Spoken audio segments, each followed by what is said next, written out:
Hello, fellow educators. Welcome to this mini webinar on language and literacy development.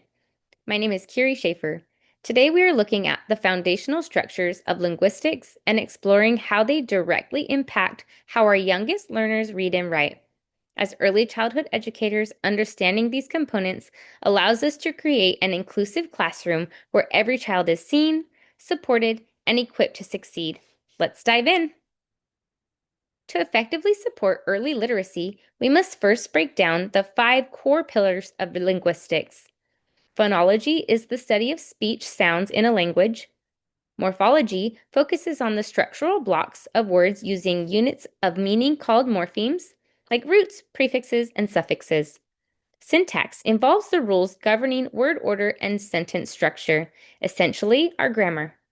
Semantics is the study of meaning in language, which encompasses vocabulary and word relationships. Finally, pragmatics involves the social rules of communication, such as the conversational, turn-taking, expressions, and adjusting speech tone based on context. Each of these 5 components plays a distinct, critical role in early literacy development. In early literacy, phonology is the absolute bedrock of decoding. Before children can map letters to print, they must be able to hear, segment, and blend spoken sounds.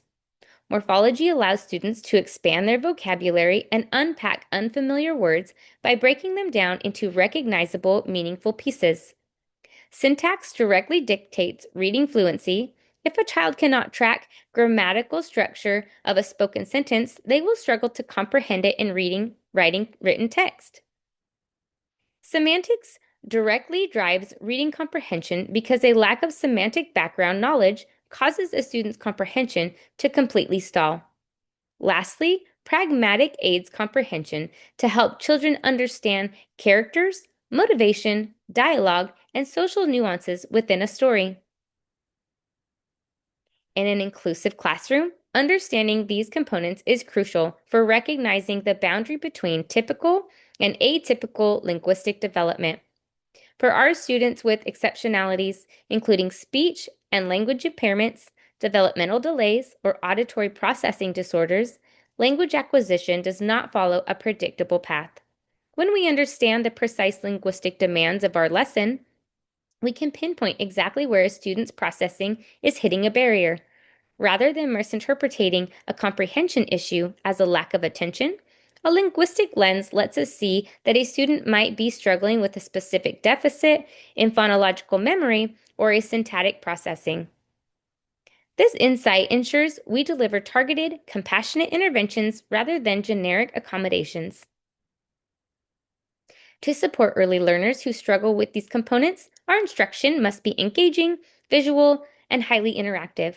Our first research-based strategy is the syllable clapping picnic, which targets phonology. When students struggle to hear the natural breaks or syllables within a word, this activity provides a playful, structured solution. Students are given a basket of picture cards or toy food items. Using a visual card of clapping hands, they clap out the word parts like apple and count the beats. They then sort and drop the cards into a paper bag or basket labeled with corresponding numbers.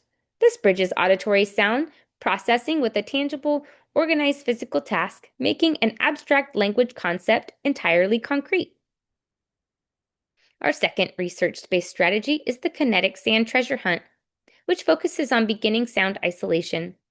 For students who have difficulty recognizing or matching the very first sound they hear in spoken word, traditional verbal testing can cause anxiety. This strategy removes that pressure through sensory play. Place small objects into a tactile tray filled with kinetic sand. If the target sound focus is B, the tray contains items like a toy bear or plastic banana, alongside a few distractors. Students use a small shovel to dig out an item, name it, isolate the starting sound, and place it into a designated target bucket. This tactile engagement reduces anxiety and engages their fine motor systems during phonics practice. By anchoring our literacy practices in a deep understanding of linguistics, we ensure our classrooms honor and protect the unique development of every child. For our youngest learners, oral language and physical multisensory exploration must always pave the way for written practice. Thank you so much for joining me today. Let's keep making learning hands-on, meaningful, and inclusive for our early childhood students.